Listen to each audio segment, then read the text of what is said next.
Viable automobile industry create करी। उससे पहले गाड़ियां बड़ी महंगी बनती थी। हेनरी फोर्ड ने उसको कमर्शियली वायबल बनाने के लिए बड़ा एक असेंबली लाइन बना दिया। बोले जैसे हेनरी फोर्ड ने उसको कमर्शियली वायबल किया तो मैं स्पेस ट्रैवल को कमर्शियली वायबल क्यों नहीं कर सकता।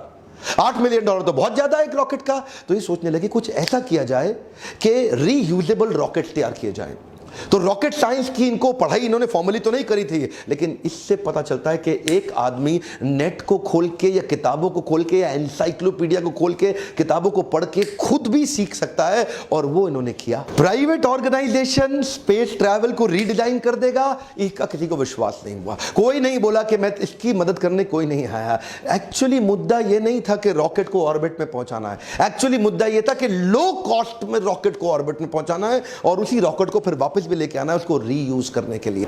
और वहीं जब इन्होंने पहला लॉन्च किया, इनके इंजन में आग लग गई, और वो अर्ली आग लगी, वहां से इनको बहुत बड़ा नुकसान हुआ। अच्छा, दूसरी बार फिर ट्राई किया। दूसरी बार इनका जो रॉकेट था वो स्पेस में गया लेकिन ऑर्बिट में नहीं पहुंचा, फिर ऑफ रूट हो गया, और तीसरी बार स्पेस में जाते ही ऑफ रूट हो गया। 3 बार में इनका इतना नुकसान हुआ, जितना भी पैसा इनको मिला था पीछे, जो इनको मिला था ना पेपैल से, जब पैसा आया था इनको बाहर निकाला गया था, तो वो सारा पैसा इन्होंने डाल दिया, लेकिन तीनों बार में पैसा खत्म हो गया। फंडिंग एजेंसी से खत्म हो गया, नासा से कॉन्ट्रैक्ट मिला, वो पैसा भी गया। अब इन्वेस्टर बोले अब कुछ नहीं बचा, अब तो कंपनी खत्म। लेकिन ये बोले एक ट्राई और करूंगा, एक ट्राई और करूंगा। क्या क्रेजी आदमी थे। He made a crazy announcement कि चौथा ही महीनों में करने वाला हूं।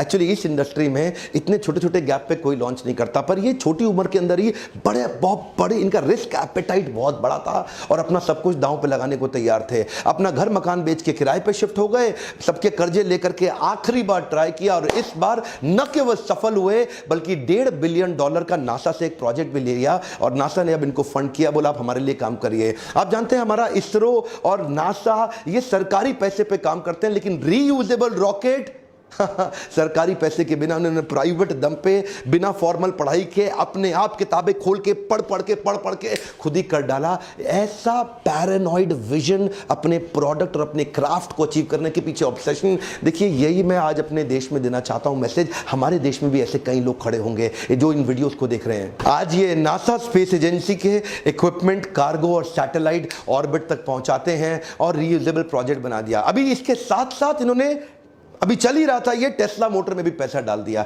ये टेस्ला मोटर में पैसा इन्वेस्ट किए, उनकी कंपनी में घुस गए और पूरी तरह इन्वॉल्व हो गए। जल्दी ही इनको कंपनी का सीईओ भी घोषित कर दिया गया, और इन्होंने टेस्ला को लेकर के इलेक्ट्रिक व्हीकल बनाने के विजन को तैयार किया। जो पहली गाड़ी बनी वो अपनी कॉस्ट से डबल कॉस्ट पे चली गई। $1,09,000 की एक गाड़ी बनी। एक्चुअली ये सोच रहे थे शुरू में कि $50,000 में बन जाएगी, लेकिन जब बनाने लगे तो उसकी कॉस्ट डबल हो गई। गाड़ी बिकी नहीं, बिकने में बहुत दिक्कत आई। दूसरी बार कॉस्ट थोड़ी कम हुई, लेकिन तीसरे अटेम्प्ट में रीजनेबल कॉस्ट आ गई, जिससे इनकी बिक्री बहुत तेज हुई। यानी कि स्पेसएक्स में कई फेलियर आए, उससे पहले x.com में पेपैल के टाइम पे पहले भी इनको निकाल दिया गया। उसके बाद इधर भी इन्होंने चालू किया तो इधर भी इनके कंटिन्यूअस फेलियर आते रहे। वो जो टेस्ला थी ये जिधर गए, ये क्या बोलते हैं, failure is an option. Come on, क्या फेलियर इज एन ऑप्शन, लेकिन you got to bounce back. Come on, you got to bounce back. याद रखिए, इलॉन मस्क अपने आप में केस स्टडी है, art of failing successfully. Come on, क्या art of failing successfully. आज $20 बिलियन,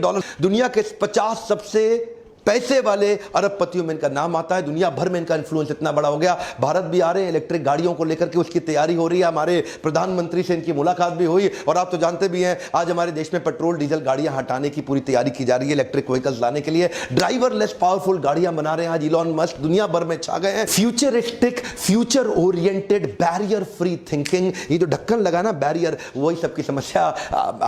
आज एक बात कहना चाहता हूं, कुछ भी भूल जाना जिंदगी में, ये बाउंस बैक को मत भूलना।